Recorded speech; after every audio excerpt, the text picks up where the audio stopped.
जय हिंद, वंदे मातरम। दोस्तों, मैं आशुतोष आपके अपने YouTube channel JMD exam crack पर आप सभी का बहुत बहुत स्वागत करता हूं। जैसा कि आप सभी जानते हैं, हम आपके लिए एक सीरीज का आगाज़ कर रहे हैं जिसका नाम सुपर 30 हिंदी है। हिंदी के लाइव टेस्ट से बात करेंगे बहुत अच्छे अच्छे प्रश्नों की, और सुपर 30 में रोज़ लेकर आऊँगा। आपको ये सीरीज कैसी लगेगी कमेंट करके हमें ज़रूर बताइएगा। चलिए आइए स्टार्ट करते हैं प्रश्नों की श्रृंखला। चलिए, पहला प्रश्न आता है जो एकदम सबसे पहला प्रश्न ही है, उसके बारे में डिस्कस करिए। हिंदी पढ़ा रहे हैं हमने। कहा छा ध्वनि किस स्वर के अंतर्गत आती है? क्या मूल स्वर के, क्या घोष वर्ण के, क्या तालव्य वर्ण के, या संयुक्त वर्ण के? आप सभी लोग जानते हैं छा जो है, छा का और सा से मिलकर बनता है। किससे? का प्लस सा से मिलकर बनता है सा। किससे मिलकर बनता है? का और सा से। इसलिए ये क्या हो जाएगा? संयुक्त वर्ण। क्या हो जाता? संयुक्त वर्ण। और ये मूलधन है, जो मूल वर्ण है, इसमें छोटा, बड़ा, छोटी, नहीं सॉरी, छोटा, छोटी, बड़ी, छोटी और ऊ, छोटा ऊ और री, ये 4 वर्ड आते हैं किसमें? मूल स्वर में। तो उम्मीद करते हैं इसका प्रश्न सी जवाब होगा। आपको आई होप समझ में आ गया होगा। अगला प्रश्न पूछ रहा है कि रिक्शा शब्द किस भाषा का है? क्या अंग्रेजी, क्या उर्दू, क्या जापानी, क्या तुर्की? तो आप सभी लोग जानते हो रिक्शा शब्द जापानी शब्द है। कौन सा? रिक्शा शब्द जो है वो जापानी शब्द है। आइए अगले प्रश्न की बात करते हैं, और यहाँ से श्रृंखलाएँ स्टार्ट होती हैं अच्छी अच्छी। कह रहा है कौन सा स्त्रीलिंग है? क्या मित्र, उपहार, सूचना, अध्याय? अगर इसको आपको पहचानना है कि कौन सा स्त्रीलिंग होता है, जैसे मित्र होते हैं कि होती हैं? मित्र होते हैं, ये पुल्लिंग हो गया। उपहार दिया जाता है, दी जाती हैं, दिया जाता है, तो ये भी पुल्लिंग हो गया। अध्याय पढ़ा जाता है, तो ये भी क्या हो गया? पुल्लिंग। सूचना दी जाती है, क्या करी जाती है? सूचना दी जाती है। इसलिए हम क्या करेंगे? इसका वाक्य प्रयोग करेंगे तो इसमें क्या आ जाएगी? स्त्रीलिंग निकल के आएगा। ठीक है, उम्मीद करते हैं क्लियर हो गया होगा। अगला आता है, देखिए, उच्चारण का सही संधि विच्छेद क्या होगा? तो आप सभी लोग जानते हो उच्चारण का सही संधि विच्छेद जो होगा वो उच्च प्लस चारण, ये गलत है कोई, क्योंकि इसमें सार्थकता नहीं शब्द में। अगला उच्च, उत, चारण, ये भी सार्थकता नहीं क्योंकि अर्धवर्ण होना चाहिए। अगला बात करा उच्च चारण, ये भी नहीं हो सकता। तो हो कौन सा सकता है? ऑप्शन नंबर डी हो सकता है, क्योंकि इसका उच्चारण करेंगे उच्च, उत प्लस चारण, तो इसका शाब्दिक अर्थ सही निकल रहा है, इसलिए ये हो सकता है। आइए स्टार्ट करते हैं अगले प्रश्न के बारे में। कह रहा जिस समास के दोनों पद प्रधान हो उसे कहते हैं, उसे क्या कहते हैं? क्या द्विगु समास कहते हैं, क्या द्वंद्व समास कहते हैं, या तत्पुरुष समास कहते हैं, या कर्मधारय समास कहते हैं? द्विगु समास तो संख्यावाची होता है, आप सबको पता है, ये नहीं हो सकता। तत्पुरुष रूप में उत्तर प्रधान होता है, ये नहीं हो सकता है। कर्मधारय पुरुष में क्रिया विशेषण होता है, उत्तर प्रधान होता है। तो बचता केवल है द्वंद्व समास, जिनमें दोनों पद क्या होते हैं? प्रधान होते हैं। तो इसका ऑप्शन नंबर बी सही हो जाएगा, द्वंद्व समास का। आइए अगले प्रश्न की बात करते हैं और चलते हैं अगले प्रश्न के बारे में। कह रहा है अब पढ़कर क्या होगा? इस वाक्य में कौन सी क्रिया है? अब पढ़कर क्या होगा? इस वाक्य में कौन सी क्रिया है? इसका जवाब दीजिए। अब पढ़कर, पढ़ लिए हो, फिर क्या होगा? पढ़कर क्या होगा? क्या द्विकर्मक क्रिया है? बिल्कुल नहीं। क्रिया पूरी हो जाए तो अगला कार्य होता है? नहीं होता। संयुक्त क्रिया? बिल्कुल नहीं है। प्रेरणार्थक क्रिया? प्रेरणा तो ले नहीं रहे हो, बिल्कुल गलत है। तो कौन सा सही हो जाएगा यहाँ से? पूर्वकालिक क्रिया। आपने पढ़कर क्या होगा? अगर आपने पढ़ लिया है, जब एज आपकी बीत जाए आप पढ़ लो, पढ़ के क्या होगा, तो ऐसा अर्थ नहीं होगा। तो ऑब्वियसली आपका ए नंबर विकल्प सही हो जाएगा। उम्मीद करते हैं क्लियर हो रहा होगा। अगले प्रश्न की बात कर रहे हैं। निम्नलिखित में से एक शब्द अनेक अर्थी नहीं है। एक शब्द अनेक अर्थी नहीं है।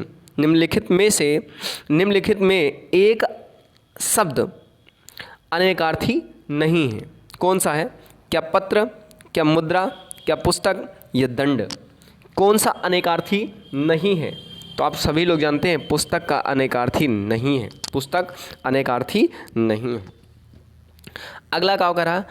आविर्भाव, आविर्भाव शब्द का विलोम है। क्या अनभिभाव? नहीं। आविर्भाव या विभाव या तिरोभाव? तो कौन सा विभाव नहीं है? आप सभी लोग जानते हैं तिरोभाव है। तिरोभाव आविर्भाव का विलोम है। अगले प्रश्न की बात करते हैं, बहुत इंपॉर्टेंट प्रश्न है, श्रृंखलाएँ हैं। चलिए अगले प्रश्न की बात करते हैं। कह रहा निम्नलिखित में से कौन सा शब्द सूर्य का पर्यायवाची नहीं है? तो आप सभी लोग जानते हैं कौन सा नहीं है। तो आपको पता है दिनकर है, प्रभाकर है, दिनकर प्रभाकर दोनों है, और दिनकर प्रभाकर दिनेश भी है और प्रभाकर भी है। दिनकर प्रभाकर दिनकर दिनेश तीनों है, लेकिन विभाकर सूर्य का पर्यायवाची नहीं है। तो दिनकर प्रभाकर दिनेश ये तीनों क्या हैं? पर्यायवाची हैं सूर्य के, और विभाकर सूर्य का पर्यायवाची नहीं है। अगले प्रश्न की बात करते हैं। इस वाक्यांश में निमर्म आर्थिक समाहित है, अर्थ समाहित है। निमर्म का आर्थिक समाहित है। क्या निर्मम मतलब क्या होता है? आप जवाब दीजिए। कह रहा है क्या होता है? क्रूर हृदय वाला, या ममता शून्य हृदय वाला व्यक्ति, या संवेदनशील शून्य व्यक्ति, या दया रहित व्यक्ति।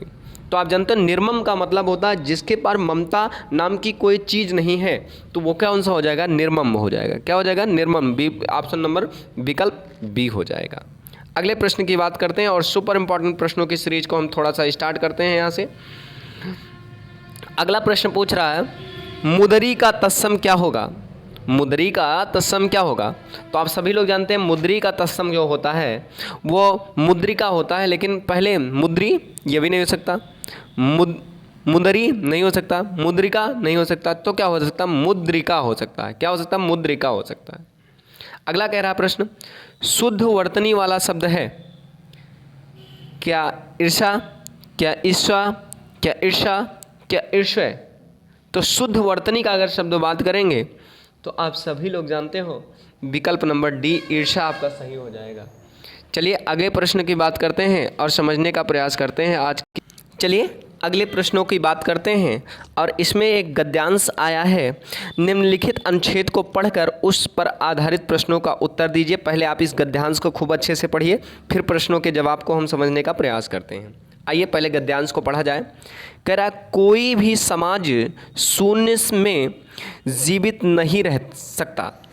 उसे अपने लोगों, अपने पशुओं, अपनी ज़मीन, अपने पेड़ पौधे, अपने कुएं, अपने तालाब, अपने खेतों के लिए कोई ना कोई ऐसी व्यवस्था बनानी पड़ती है जो समय सिद्ध और स्वयं सिद्ध हो।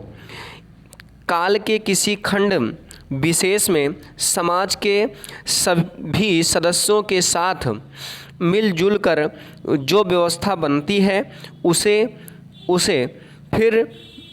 फिर सभी सदस्यों से मिलजुल कर पाल पोस कर बड़ा करती है और मजबूत बनती है। अपने ऊपर खुद लगाया हुआ यह अनुशासन एक पीढ़ी से दूसरे पीढ़ी को सौंपा जाता है। अब बहुत अच्छा प्रश्न की बात कर रहा है, पहले प्रश्न की बात कर रहा है। आइए ध्यान से समझिएगा इनके प्रश्नों को, आपने उसको भली बार समझा होगा। कह रहा है निम्नलिखित में तत्सम शब्द है। तत्सम शब्द है। क्या जमीन तत्सम शब्द है? बिल्कुल नहीं। क्या शून्य तत्सम शब्द है? बिल्कुल नहीं। आप जानते शून्य शब्द है? बिल्कुल नहीं। अभी देखो इस जमीन शब्द है? बिल्कुल नहीं। खुद बिल्कुल नहीं। मजबूत बिल्कुल नहीं। एक चीज़ बोल रहा है जिसको बोलने में थोड़ी तकलीफ हो रही, शून्य और तत्सम है। देखिए कहीं अगर संयुक्त शब्द मिलता है तो अधिक से अधिक क्या होगा? वो तत्सम होने की संभावनाएं होती हैं। एक ट्रिक जान लीजिए, संयुक्त अक्षर कहीं मिले, संयुक्त शब्द कहीं मिले तो अधिक से अधिक संभावना है कि वह तत्सम ही होगा। तो यहाँ पे शून्य क्या है? तत्सम है। अगला प्रश्न है निम्नलिखित में विदेशी शब्द है। क्या पेड़, खंड, खुद, तालाब। विदेशी शब्द कौन सा है? जवाब दीजिए। आप सभी लोग जानते हैं खुद क्या है? विदेशी शब्द है। एक शब्द आता है जमीन का पर्यायवाची नहीं है। जमीन का पर्यायवाची नहीं है। लास्ट प्रश्न है, जमीन का पर्यायवाची नहीं है। क्या बता सकते हैं? धरती जमीन की पर्यायवाची है। धरती ये भी दोनों है, एक पृथ्वी भी है। तो क्या नहीं है? बिटप नहीं है। क्या नहीं है? बिटप जमीन की पर्यायवाची नहीं है। बाकी पृथ्वी है और धरती भी है। अगला आया प्रश्न, ये कई बार पूछा गया प्रश्न है, जीवित शब्द का विलोम क्या होगा? जीवित का विलोम क्या होगा? क्या अजीवित, अजीवित, अजीवत, अजीवित, अस्थिर, मृत। तो जीवित शब्द का विलोम जो होगा आप जानते हैं मृत होगा। क्या होगा? मृत होगा।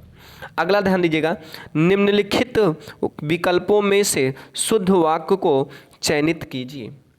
अगला देखिए, कह रहा है निम्नलिखित वाक्यों में शुद्ध वाक्य का चयन कीजिए। क्या लिखा है? वह दंडनीय है। दंडनीय है, तो ये आप उदंडनीय है, ये गलत है। क्या लिखा? वह दंड भोगने योग्य है। भोगने के योग्य है। भोगने के नहीं आना चाहिए था, ये गलत हो गया। अगला प्रश्न कह रहा वह दंड योग्य है, ये भी गलत है। दंड योग्य है, दंड दोनों में बीच में वो आना चाहिए, स्पेस होना चाहिए था, इसलिए ये गलत हो गया। कह रहा वह दंड देने के योग्य है, ये विकल्प सही हो जाएगा। वह दंड देने के योग्य है। अगले प्रश्न की बात करते हैं जो बहुत इंपॉर्टेंट प्रश्न है। कह रहा है रामपुर, मुरादाबाद, बिजनौर, मेरठ, देहरादून और सहारनपुर की बोलियां हैं। कैसी हैं बोलियां? क्या गढ़वाल बोली है, या छत्तीसगढ़ी बोली है, या खड़ी बोली है, या बंगरू बोली है? तो कैसी बोली है आप लोग जवाब दीजिए। ये जवाब कौन सा है? आप जानते हैं खड़ी बोली है। कैसी बोली है? खड़ी बोली है। अगला बोल रहा है गुरु के समीप रहकर शिक्षा ग्रहण करने वाला के लिए एक शब्द है। क्या? गुरु, कुलवासी, क्या छात्रवासी, क्या आश्रमवासी, या अंतवासी? तो आप सभी लोग जानते हैं इसका विकल्प कौन सा हो जाएगा? इसका विकल्प आप विकल्प नंबर अंतेवासी हो जाएगा। जो अंत रह कर के काम करता है, जो गुरुकुल में रहता है वो गुरुकुलवासी होता है, और जो आश्रमवासी होता है, जो आश्रम में रहता है वो आश्रम होता है। लेकिन यहाँ पर क्या हो जाएगा? अंतःवासी हो जाएगा, जो अंतः रह कर के समीप में रहकर शिक्षा ग्रहण करता है। अगले प्रश्न की बात करते हैं, और ये प्रश्न नंबर कौन सा है? ध्यान दीजिएगा, 50 है। कह रहा है अपना उद्देश्य पूर्ण होने पर संतुष्ट ऐसे व्यक्ति के लिए एक शब्द है। क्या? चिर प्रसन्न, क्या कृतज्ञ, या कृतज्ञ, या आभारी? तो आप सभी लोग जानते हैं इसके लिए एक प्रश्न क्या है? कृतज्ञ हो जाएगा, जो अपना उद्देश्य पूर्ण होने के बाद संतुष्ट हो जाए। अगला है रसोपति में आश्रम की चेष्टा क्या कही जाती है? क्या? विभाव, अनुभाव, आलंबन, उद्दीपन। क्या कही जाती है? जवाब दीजिए। तो आप जानते हैं अनुभाव कही जाती है। रसोपति के आश्रय में चेष्टा की जाए, जैसे कोई चीज़ अगर बोल रहे हो और बोलने पर आपको जवाब मिल जाए तो रसोपति चेष्टा कहलाती है। अगले प्रश्नों की बात करते हैं। आज का सुपर इम्पॉर्टेंट प्रश्न है, ये कई बार पूछा गया है, ये हजारों बार आए हुए प्रश्न है। लिखा है कनक कनक के 100 गुनी माँ दत्ता अधिकाय, वह पाए खाए बौरात नर, या पाए बौराए। प्रस्तुत पंक्तियों में कौन सा अलंकार है? देखिए यहाँ कनक कनक 2 बार आया है, अर्थात उपमा तो हो नहीं सकता। यहाँ अनुप्रास हो नहीं सकता। श्लेष या यमक की बात आती है, झगड़ा होता है इसमें। अब देखिए जहाँ एक शब्द एक से अधिक बार आए प्लस उसका अर्थ अलग अलग हो, वहाँ यमक अलंकार होता है। श्लेष अर्थ क्या होता है? शब्द आए लेकिन शब्द का एक ही अर्थ हो, तो वह क्या कहलाता है? श्लेष अलंकार होता है। तो यहाँ कौन सा विकल्प के साथ जाएंगे? आपको पता होगा, यमक अलंकार के साथ जाएंगे। कनक कनक के 100 गुनी, कनक का अर्थ होगा धतूरा और एक कनक का अर्थ होगा सोना, तो दोनों के पाए के बौरा जाते हैं लोग। ठीक है, अगला प्रश्न आता है किस छंद में 6 चरण होते हैं? क्या बैरे में, क्या सोरठा में, क्या चौपाई में या छप्पे में? तो आप ऑप्शन जानते हैं, चौपाई में 4 छंद होते हैं। क्या होते हैं? चौपाई में 4 चरण होते हैं, इसलिए ये गलत हो गई। अब अगला बचता है कि बौरैया सोरठा चौपाई का उल्टा होता है, ये भी गलत हो गया। तो गलत हुआ, छप्पे आपका सही है। कौन सा? छप्पे में के 6 चरण होते हैं। अगला प्रश्न आता है, सुपर इंपॉर्टेंट प्रश्न है, कह रहा निम्नलिखित में से निम्नलिखित विशेषण विशेष युग्म में एक गलत है। सर्व सुलभ, सबको सुलभ हो, बिल्कुल सही हो सकता है। सर्व सुलभ या बिल्कुल सही हो। और कर्मनिष्ठ, कर्म से निष्ठ हो। भाव विहल, ये भी सही है। ताजी रोटी, ये आपका विशेष विशेषण नहीं है, बाकी सारे क्या हैं आपके विशेष विशेषण हैं। विशेष क्या होता है? जिसकी विशेषता बतलाई जाए वो आगे हो, और जो सब पीछे हो, और जो विशेषता बतलाने वाला रहे वो क्या कहलाता है? विशेष, और जो विशेषण कहलाता है। अगला बात कह रहा है, भाषा के आधार पर भारतीय राज्यों की पुनः संरचना की गई थी। कब की गई थी? भाषा के आधार पर उनका गठन कब हुआ था? तो ये जवाब में आप लोग जवाब दीजिए। क्या 1952 में, या 1953 में, या 1954 में, या 1956 में? तो आप सभी लोग जानते हैं 1956 में स्टैचू ऑफ यूनिटी जिनकी मूर्ति बनी है, उनका नाम है सरदार वल्लभ भाई पटेल ने फिर से राज्यों का पुनर्गठन करने के लिए आयोग बनाया था। आइए अगले प्रश्न की बात करते हैं। कह रहा है, मानस का हंस किसके जीवन पर आधारित उपन्यास है? क्या सूर, क्या तुलसी, क्या कबीर, क्या रसखान? तो आप लोग जानते हैं तुलसीदास के पर आधारित उपन्यास का है। कह रहा है, तमस उपन्यास के लेखक कौन हैं? तमस उपन्यास के लेखक कौन हैं? तो आप सभी लोग जानते हैं, क्या कमलेश्वर हैं, क्या भीष्म साहिनी हैं, क्या रमेश वच्छी हैं, या निर्मल वर्मा हैं? तो आप सभी लोग जानते हैं कौन हैं? तो भीष्म साहिनी हैं। कौन है? भीष्म साहिनी है। कौन है? भीष्म साहिनी जी हैं। अगले प्रश्न की बात करते हैं। कह रहा है प्रश्नों की श्रृंखला का लास्ट ये स्लाइड है। कह रहा है, कौन सा शब्द भाववाचक संज्ञा नहीं है? क्या मिठाई भाववाचक है? मिठाई तो भाववाचक है या नहीं है? जल्दी बताइए हमें, मिठाई भाववाचक संज्ञा है? पहली ही संज्ञा मिल जा रही है, मिठाई भाववाचक है। चतुराई, देखिए चतुर हो आप तो ये विशेषणाई हो जाए, विशेषण की विशेषता बतला रहा है। और ये क्या होगा? विशेषण है, ये नहीं हो सकता। मिठाई हो सकती, लड़ाई नहीं हो सकती, उतराई ये भी नहीं हो सकती। तो हो सकती है मिठाई आपकी क्या है? भाववाचक संज्ञा है। अगले प्रश्नों की बात कर रहे हैं। कमल ... सौंदर्य भौरों को ही आकर्षित कर सकता है, भैंस को नहीं, ये लिखा है भैंस को नहीं। कमल का सौंदर्य भौरों को आकर्षित कर सकता है, भैंस को नहीं। अर्थात ... जो लगा वहाँ पे क्या लिख सकते हैं? तो क्या आप लिख सकते हैं? जवाब दीजिएगा। शाम में लिख सकते हैं, रम में लिख सकते हैं, सुकुमार लिख सकते हैं, या सौरभ लिख सकते हैं। कमल का सौरभ, सौंदर्य भौरे को, सौरभ सही है, यहाँ सौरभ लिखा जाएगा। अगले प्रश्न की बात करते हैं, और आज का अंतिम प्रश्न सबसे सुपर इम्पॉर्टेंट प्रश्न है। यहाँ पर जवाब देने के लिए इसको बहुत छोटा करना पड़ रहा है, ध्यान से पढ़िएगा। कह रहा, निम्नलिखित वाक्यों में से उन प्रथम और अंतिम वाक्यांश 1-6 के अंतर्गत दिए गए हैं। बीच में 4 अंश या अलावा के अंतर्गत निम्नलिखित में से चारों क्रम अंशों को उचित रूप से व्यवस्थित कीजिए। पहला क्रम है, वैसे देखा जाए तो। अगला है छठा, पचा सकती है। अब इसमें क्या, वैसे देखा जाए तो क्या कह सकते हैं? क्या हम इसमें लगा सकते हैं कि उदर के भीतर, पहला है इसको लगा सकते हैं, उदर का कोई अग्नि की ज्वाला नहीं है, किंतु प्रकृति स्वयं शक्ति प्रदान करती है। तो ये आ जाएगा। फिर क्या आ जाएगा आपका? नाना प्रकार के दायक और पाचक रसों से मुक्त है। उसके बाद आता है, नाना भांति के खाद्य सामग्रियों को भोज्य युक्त पचा सकती है। तो ऑब्वियसली आप समझ रहे होंगे, पहले आपका क्या आएगा? ला आएगा, फिर या आएगा। ऐसे सवालों को हल करते समय एक बात ध्यान रहना है कि सवालों को सबसे पहले पढ़िए और विकल्प के रूप से एक एक करके रखना शुरू कर दीजिए। अगर विकल्प में जो आपको सुटेबल बैठता रहे वो विकल्प आपका सही हो जाएगा। तो आपको ये प्रश्नों की सीरीज कैसी लगी कमेंट करके हमें ज़रूर बताइएगा। अगर आपको प्रश्नों की सीरीज अच्छी लगी हो तो चैनल को सब्सक्राइब कर लें और मित्रों को अपने अवश्य शेयर करते थे। मिलते हैं नेक्स्ट वीडियो में, तब तक के लिए जय हिंद, वंदे मातरम दोस्तों। अपना बहुत बहुत ख्याल रखिएगा। जय हिंद, वंदे मातरम दोस्तों।